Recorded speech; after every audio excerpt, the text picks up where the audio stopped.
빌립보서 2장 5절부터 18절 말씀 오늘 같이 묵상합니다.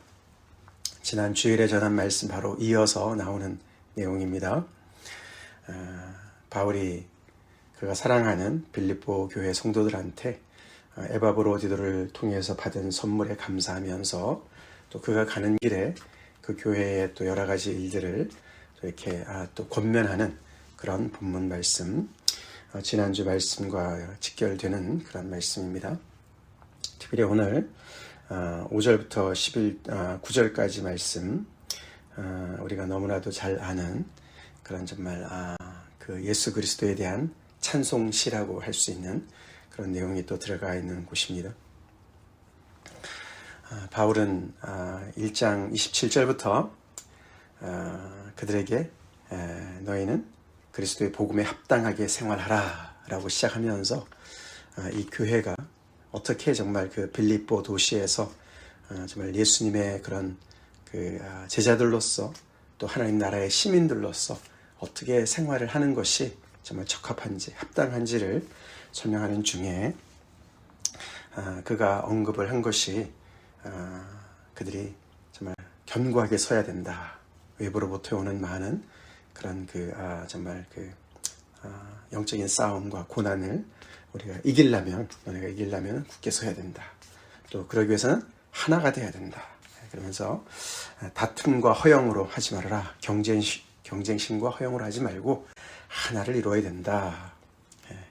그렇게 이제 강조하는 중에 그 이야기가 계속 연결이 되어지고 있습니다.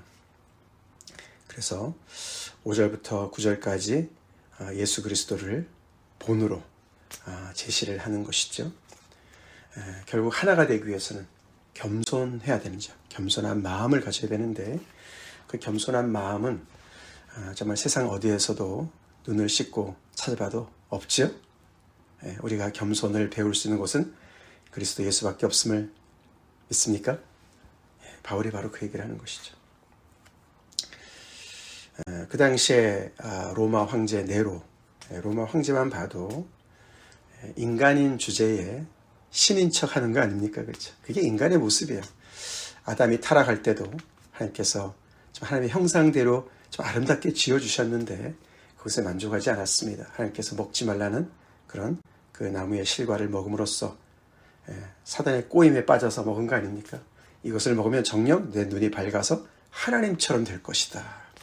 결국 그것에 계속 후회지요. 그렇죠? 그래서 인간은 자기의 어떤 지위보다도 자기 어떤 현재의 그런 것에 만족하지 못하고 계속해서 더 이렇게 허영심을 가지고 자기가 아닌 것이 되려고 하는, 결국은 신이 되려고 하는, 그게 이제 가장 그 극단의 모습이 바로 그 당시에 로마 황제였습니다. 로마 황제가 뭐가 부족하겠습니까? 그렇죠? 그런데도 불구하고 신이 되려고, 신으로 추앙받기를 원하는 그런 정말 그래서 모든 그 자기 밑에 있는 그런 그 사람들이 무릎을 꿇고 자기를 추앙하고 자기 이름을 높이고 그렇게 스스로가 그것을 취하려고, 그게 아담의 모습이었고 계속되는 죄인의 모습이었는데, 그것은 오늘 이 5절부터 9절까지를 가만히 보니까 하나님이 어떤 분이신지를 정확하게 드러내 주신 예수님의 모습과 정반대의 모습이죠. 그렇죠? 그래서 바울은 우리가 하나가 되기 위해서는 겸손한 마음을 가져야 되는데 겸손한 마음은 다른 데 없고 예수님의 마음이야. 이 세상에 없는 그 겸손을 보여주신 예수님을, 그 마음을 품어야지 가능한 일이야 라고 이 교회의 전체적인 문맥 속에서 설명을 하고 있습니다. 교회가 하나 되는 것은 그래서 보통 일이 아니에요. 그리스도의 마음을 품어야만 가능해지는 기적입니다. 그것을 설명합니다. 그러면서 그 바울은 그렇게 할 때 이 어그러지고 거스르는 세대 가운데서, 이 정말 대적의 가운데서 너희가 흠이 없고 순전한 하나님의 자녀로 서 있을 것이고, 그래서 너희들은 세상에서 정말 그들 가운데서 빛들로 나타날 것이다. 별들처럼 반짝이는 존재가 될 것이야 라고 말씀을 하고 있는 거예요. 이게 교회의 모습입니다. 교회의 정체성의 모습이에요. 그래서 바울은 너희 안에 이 마음을 품으라고, 겸손의 마음을 품으라고, 곧 그리스도 예수의 마음이다. 이 마음이라는 단어는 마음판을 가져라, 그렇게 볼 수 있어요. 마인셋이라 그러죠. 마인셋. 우리가 이 마음의 어떤 그런 틀을, 예수의 마음의 틀을 가져야 되는 거예요. 구체적으로 예수님께서 어떤 마음을 가지셨는지를 설명하는 내용이 6절부터 나오는데, 그는 정반대의 그런 모습을 보여주셨어요. 그렇죠? 그는 원래 하나님의 본체시죠. 그의 본질이 하나님이세요. 근데 하나님과 동등됨을 취할 것으로, 아닌데 그것처럼 자기가 막 그것을 갈취하려고 그런 분이 아니셨다. 그는 원래 그냥 하나님의 본질이셨는데 그렇게 여기지 않으시고 오히려 자신을 비워서, 자기 자신을 완전히 들여서, 자기를 주셔서, 그런 뜻입니다. 희생하셔서 종의 형체를 가지셨다. 정반대에 내려가시는 그런. 그래서 하나님, 본질적으로 하나님이신데 종의 그 본질을 가지셨다. 즉 섬김의 자세를 가지셨다. 그래서 사람처럼, 사람같이 되셨다. 사람들과 같이 되셨다. 이 얘기는 참 사람이 되셨다, 그런 뜻입니다. 하나님의 형상을 가진 타락 이전의 아담의 모습과 같이 참 죄가 없는 인간의 모습이 어떤 것인가, 그렇게 되신 것이라는 것이죠. 그래서 그 사람의 모양으로 사람이셨지만 동시에 100% 사람이셨지만 또 동시에 하나님의 본질을 버리지 않으셨기 때문에 사람의 모양이라고 표현하는 것이고, 나타나셔서 자기 자신을 낮추시고 죽기까지 복종하셨다. 자기 자신을 겸손히 낮추셔서 어디까지? 죽기까지 순종하셨다. 하나님의 뜻에 순종하신 것이죠. 곧 십자가에 죽기까지. 그래서 그렇게 자신을 비우시고 낮추시는 이유가 다른 것에, 다른 사람들의 필요를 앞세워서, 그게 겸손이라고 했어요. 그렇죠? 우리가 겸손한 마음을 품어라. 다른 사람을, 서로가 서로를 낮게 여기고 더 좋게 여기고, 그 말은 다른 사람의 일을 돌아보라. 바로 우리 앞에 얘기가 그런 얘기 아니었습니까?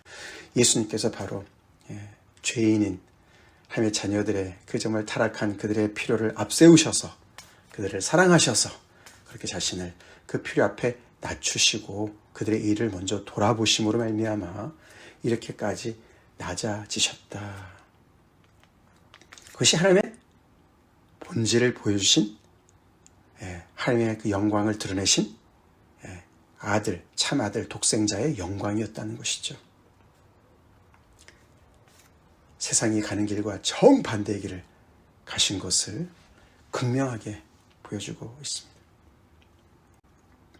그래서 예수를 따르는 제자들 안에는 다툼이나 허영심, 경쟁심과 허영심, 서로가 더 높아지려고 없는 것을 있는 것처럼 꾸미는 것과 정말 전혀 어울리지 않는 것을 바울이 정확히 얘기를 하면서, 그게 끝이 아니에요. 그렇죠?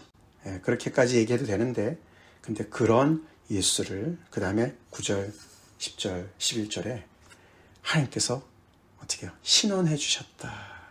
할렐루야.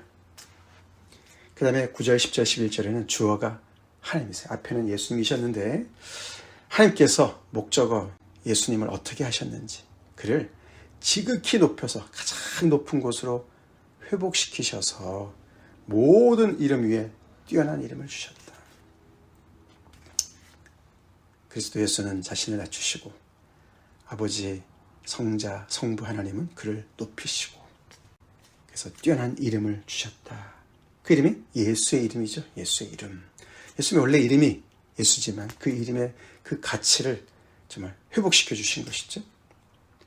나사렛 예수의 이름을, 그래서 하늘에 있는 자들과 땅에 있는 자들과 땅 아래에 있는 자들, 하나님의 모든 피조 세계가 무릎을 예수의 이름 앞에 꿇게 하셨다. 할렐루야. 이미 예수님의 십자가의 죽음과 부활과 승천을 통해서 이 일이 완성되셨지만 그것을 확실하게 모든 것이 다 끝나는 것은 주님의 재림 때 될 줄로 믿습니다. 그래서 미래를 바라보는 것이죠. 그래서 예수님은 스스로를 정말 이렇게 영광을 취하시려고 막 애를 쓰는 세상과 정 다르게 반대 길로 가셨는데 오히려 하나님께서 그를 모든 이름 위에 뛰어난 이름을 주시고 모든 무릎이 예수의 이름 앞에 무릎을 꿇게 하나님께서 만들어 주셨고, 그래서 모든 입이 예수 그리스도를 주라고 시인하여서 하나님 아버지께 영광을 돌리게 하셨다. 예수 그리스도를 주라. 로마 황제가 시저가 자기가 주라 그러고 롤드라 그러고 자기가 구세주라고 그렇게 전혀 어울리지도 않는, 무슨 말 하는지도 모르는 그런, 정말 그렇게 그 영광을 갈취하려고 하고 그 타이틀을 갈취하려고 하는데, 아니죠. 주라는 단어는 예수 그리스도에게 하나님께서 주시는 겁니다. 예. 그래서 만유의 주가 되시는 분은 예수 그리스도시죠. 십자가까지 낮아지신, 죽기까지 복종하신 그 예수님에게 어울리는 타이틀이다. 그래서 모든 입이, 예수를 믿는 자들뿐만 아니라 나중에 그 심판 앞에서 모든 입이 예수 그리스도가 주라는 것을 시인할 수밖에 없는, 그렇게 하나님께서 높이실 것을 미리 내다보면서 얘기를 하고 있습니다. 그래서 9절, 10절, 11절이 이렇게 낮으신, 그래서 자신을 비우시고 겸손케 하신 예수님의 그 결말을 보여주는 이유가 뭡니까? 바울이 교회가 스스로 겸손하게 주의 길을 따라갈 때 하나님께서 너네 미래도 이렇게 될 거야. 이런 주님을 닮아서 하나님께서 우리를 신원해 주실 거야 라고 얘기하는 줄로 믿습니다. 그게 우리의 미래가 되는 것이죠. 우리 주 되신 예수님을 본받는 그 길을 따라가는 자들이 어떻게 정말 하나님께 영광을 돌리고 어떻게 우리가 하나님 앞에 지금 우리가 높임을 받을지를 알려주는 것이죠. 자, 이런 마음을 품으라고 얘기를 하고 있습니다. 어마어마한 그런 정말 그 영적인 진리를 담은 구절마다 단어 한마디 한마디마다 엄청난 그런 내용을 담고 있는 그런 아주 집약적인 내용입니다. 근데 이 모든 것들을 무엇 때문에 얘기한다고요? 12절에 그러므로 이런 정말 그리스도의 마음, 예수의 마음, 이런 어마어마한 예수님을 모시고 살아가는 그런 우리들이고, 그런 정말 그런 예수님을 마음을 품은 우리들이기 때문에, 예수를 믿는 자들이기 때문에 나의 사랑하는 자들아, 교회 성도들한테, 그쵸? 너희가 나 있을 때뿐만 아니라 지금 더욱 나 없을 때 항상 복종하여 두렵고 떨림으로 너희 구원을 이루라. 구원은 하나님께서 주시는 선물입니다. 그렇죠? 네, 하나님께서는 우리에게 선물을 주십니다. 그렇다고 우리가 아무것도 안 해서 되는 것이 아니죠. 우리 또한 항상 복종해야 됩니다. 우리가 해야 될 것이 있습니다. 우리가 두렵고 떨림으로 이렇게 정말 어마어마하신 만유의 주제 되시는 예수 그리스도를 그 살아계신 하나님 앞에서 살아가는 자들로서, 두렵고 떨림이라는 것은 하나님의 영광 앞에 서 있는 그런 인간의 모습 아니겠습니까? 그래서 항상 하나님의 뜻에 순종하는, 예수 그리스도께서 죽기까지 복종하신 것처럼 우리 또한 그런 순종을 통해서 하나님께서 우리에게 주신 이 구원을 이룬다.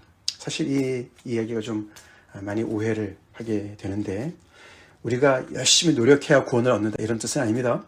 여기서 특별히 너희 구원을 이루다, 그 말은 우리가 예수님을 믿고 개개인의 구원도 얘기하지만 공동체 전체에서 그들이 어떻게 하나님의 백성으로 하나님의 몸을 이루어가는가, 하나님의 시민으로 잘 살아가는가, 그렇게 함께 세워나가는 어떤 그런 모습을 같이 가지고 있는 얘기입니다.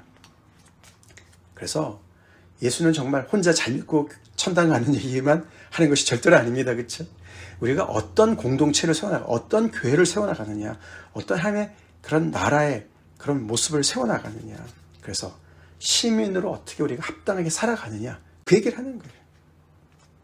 우리가 순종 없이 어떻게 그 길을 가겠습니까? 그렇죠? 겸손의 마음을 가지라고 그랬는데 우리가 순종하지 않고 우리가 교회 안에서 계속해서 원망과 시비, 그 뒤에 나오죠? 원망과 시비를 하고 다툼과 허영을 가지고 내 자신을 앞세우고 내가 정말 모든 것을 다 내 주장대로 하고 그렇게 해서 어떻게 우리가 이 엄청난 구원을 정말 제대로 우리가 정말 살아내겠습니까?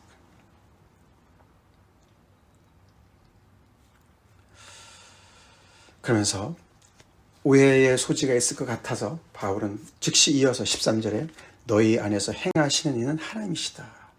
구원은 우리가 행하는 것이 아닙니다. 그렇죠? 우리가 노력해서 얻어내는 것이 아닌 것을 다시 한번 얘기해요. 우리 안에서 행하시는 하나님이시다는 거죠.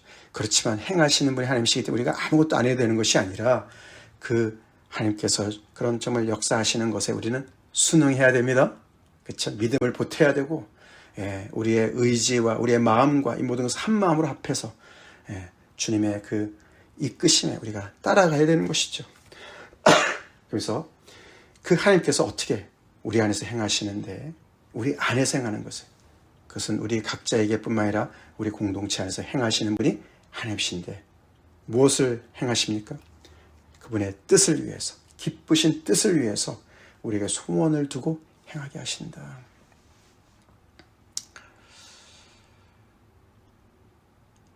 그런 어마어마한 역사를 지금 경험하고 있고 감당하고 있는 것이 교회다. 빌립보 교회. 내가 사랑하는 너희들이다. 기가 막힌 얘기 아닙니까? 그렇죠? 하나님께서 우리 적은 무리, 우리 참빛교회 안에서, 우리 각 모든 교회, 지상의 모든 그런 지역교회 안에서 이렇게 행하시고 계십니다. 복음을 통해서 우리만 있는 것이 아니죠. 우리 안에 역사하시고 살아서 역사하신 하나님이 계시는 거예요. 그분이 기쁘신 뜻을 가지시고 우리 안에 소원을 두고 우리 안에서 행하게 하시네. 거기 우리가 순종하면서 우리의 이 구원을 이루어 나가야 된다고 바울이 명령하고 있는 것이죠. 우리 두렵고 떨림으로 이 구원을 이룹시다. 교회를 세워나간다는 그런 뜻이죠. 그렇기 때문에 거기에 어울리지 않는 원망과 시비를 버리라고 얘기를 하는 것이죠. 원망, 그럼 우리는 이스라엘 백성들이 광야를 헤맬 때 나오지 않습니까? 그렇죠? 정말 툭하면 원망하고 툭하면 오면 환경을 정말 탓하고, 이 시비, 그래서 시비라는 것은 이스라엘 백성들은 하나님을 향해서 원망하고 리더를 향해서 원망했지만 이 빌립보 교회 안에서는 서로 간에 어떤 그런 다툼이 있지 않았습니까? 허영으로 있지 않았습니까? 시비가 있는 것을 얘기하는 것이죠. 그런 것은 어울리지 않는다. 이 세상의 모든 모습과 역행하신 그 그리스도 예수의 마음을 품은 너희들 안에서는 그런 것은 어울리지 않고 버려야 너희가 흠이 없고 순전하고 하나님의 흠없는 자녀로 이 어그러지고 거스러진 세대 가운데서 너희가 우뚝 설 거야. 그래서 굉장히 그 뒤에 16절에 생명의 말씀을 밝혀, 그래서 세상을 향해서는 그런 복음 전파의 어떤 그런 모습을 얘기하고 있죠. 그렇죠? 교회가 세상에 속해 있지는 않지만 세상을 떠나서는 존재할 수 없어요. 그렇죠? 우리는 세상 속에 있습니다. 그러나 세상과 달라야 되죠? 어떻게 다릅니까? 우리가 바로 이 겸손한 마음을 품은 것으로 달라야 될 줄로 믿습니다. 그리스도 예수의 마음을 품은 자들로서 정말 원망과 시비와 같은 다툼과 허영과 같은 세상에 정말 가는 그 모든 그 방향과 전혀 정반대에 오히려 자신을 드리는, 자신을 비우고 낮춰서 낮아지셔서 죽기까지 복종하신 예수님을 본받은 그런 제자들로서 흠없고 순전한 그런 하나님의 자녀들로서, 그래서 깜깜한 세상 속에서 별들처럼 빛나는 존재로서, 그게 그 얘기예요. 세상에서 그들 가운데 빛들로 나타나며, 이것은 다니엘서 12장 3절 말씀을 얘기하는 거예요. 지혜 있는 자는 궁창의 빛과 같이 빛날 것이요 망하는 사람을 옳은 대로 돌아오게 한 자는 하늘의 별과 같이 영원히 빛날 것이다. 그게 교회의 존재라는 거예요. 빌립보 교회의 성도들의 그런 사명이라는 거예요. 정체성이라는 거예요. 정말 가슴이 벅차지 않습니까? 그렇죠? 우리 이곳 위에서 하나님께서 우리를 부르셨습니다. 이 지역에 세우셨습니다. 오늘날도 우리에게 이렇게 하나님께 예배하고 기도하는 우리에게 이렇게 살으라고 오늘 말씀이 또한 우리를 격려하십니다. 생명의 말씀을 밝혀 그렇게 세상을 밝히라는 것이요. 그것은 세상을 향해서는 그런 유익이 있고 그 다음에 다음 유익이 나의 다름질이 헛되지 아니하게 수고도 헛되지 않게 바울이 이 교회에 전파하러 가서 그가 고난을 당하지 않았습니까? 감옥에도 갇히고 애도 맞고 지금도 감옥에 또 이렇게 갇혀 있고 이런 모든 것들이 헛되지 않게 그리스도의 날에 주님의 재림날에 모든 것이 완성되는 그 종말의 날에 내가 자랑할 것이 있게 그래서 너네가 그렇게 교회로 우뚝 서기를 내가 기도한다. 그러면서 너희 믿음의 재물과 섬김 위에 이 교회가 믿음 위에 서 있고 로마의 그 속국으로 있기 때문에 로마 황제에게 대한 충성을 강요당하는 그런 가운데서 예수를 주로 고백하는 그런 믿음 때문에 그들 또한 고난을 받고 있습니다. 그렇죠? 그것을 믿음의 재물이라고 표현하고 섬김이라고 표현한 것이죠. 그 위에 내가 나를 전제로 드릴지라도 구약의 동물의 제사의 그런 언어를 빌려서 너희들의 그런 믿음의 희생과 고난의 그런 모든 것들이 하나님께 드려지는 재물과 같이 나 자신도 거기 맨 끝에 이렇게 부으는 그 전제가 그거죠. 포도주를 붓는 거 얘기하는 거 아닙니까? 그래서 모든 것이 다 조화롭게 어우러져서 우리가 함께 이 복음을 위해서 그렇게 함께 우리가 고난을 받는 것이 나도 기쁘고 너희도 기쁘고 서로가 기쁘고 주님의 그 그리스도의 날에 우리가 함께 그렇게 자랑스러운 존재로 우리가 서 있자. 그렇게 그 교회를 독려하고 있습니다. 우리 이 말씀을 아멘으로 화답합시다. 그러니까 빌립보 교회 입장에서 볼 때는 정말 얼마나 엄청난 투자를 받은지 모르겠어요. 그렇죠? 직접적으로는 바울이 투자를 했어요. 그렇죠? 이렇게 투자를 하고 있어요. 감옥에 갇혀서도 이렇게 그들을 위해서 기도하고 그들을 위해서 이렇게 간절히 복음 안에 있는 모든 진리를 또 담아서 편지를 보내고 사랑을 받습니다. 그리스도 예수의 십자가에 투자가 있었습니다. 그렇죠? 그들에게 본을 보이시고 죽으심으로 그들에게 죄를 사해 주시고 생명을 주신 하나님이 계시고 그리스도가 계시고 하나님께서 하시고 성령의 인도하심도 있고 엄청난 투자를 받아가면서 그들이 이렇게 이 어그러지고 거스르는 세대 가운데 하나님의 시민으로 하나님 나라의 시민으로 하나님의 그런 정말 흠없는 자녀들로 그들이 서 있을 수 있도록 정말 너무너무 이렇게 자원을 아끼지 아니하시고 주시는 그런 은혜를 우리가 잊지 맙시다. 우리를 향해서도 마찬가지. 우리 지난주에 그래서 그렇죠? 그리스도를 통해서 권면과 사랑의 위로와 또 성령님을 통해서 교제와 긍휼과 자비를 너네가 받고 있으니까 그런 엄청난 자원을 너네가 공급받고 있으니까 그거 가지고 자신을 높이는데 허영심으로 쓰지 말고 원망과 시비로 쓰지 말고 다른 데 쓰지 말고 그렇게 하나님의 귀한 나라를 세워나가는 이렇게 하나가 되는 굳게 서서 고난 속에서 이렇게 빛을 발하는 별들과 같은 그런 아름다운 주님의 자녀들로 서라고 이야기하고 있습니다. 우리 아멘으로 화답합시다. 같이 기도하겠습니다. 하나님 감사합니다.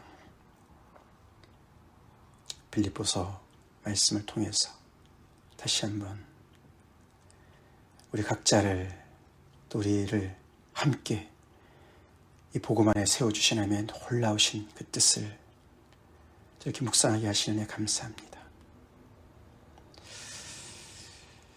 하나님, 그리스도 예수의 마음을 품고 살아가기 원합니다. 세상에 가는 그 모든 길을 답습하지 않고 역행하여서 예수님의 자신을 내어주시는 그 겸손함과 사랑을 본받아 아버지 두렵고 떨림으로 우리의 구원을 이루길 원합니다. 그래서 우리 각자가 또 우리 교회가 이 지역에서 아버지 어그러지고 거스르는 이 세대에서 아버지 반짝이는 별이 되게 하여 주시옵소서. 하나님의 흠없는 자녀들로 굳건히 세워지게 하여 주시옵소서. 우리 안에도 원망과 시비, 다툼과 허영이 전혀 정말 자리를 하지 않게 하시고 정말 아버지 우리 안에서 행하신 하나님께 온전히 복종하며 주님 앞에 나아가는 그래서 아버지 주님의 날에 그리스도의 날에 아버지 우리가 기쁨으로 정말 아버지 주님께 영광 돌리며 아버지 주님 앞에 당당히 설 수 있도록 세상을 향해서 우리가 승리할 수 있도록 주님 역사하여 주시옵소서. 예수님 이름으로 간절히 기도 올려옵나이다. 아멘.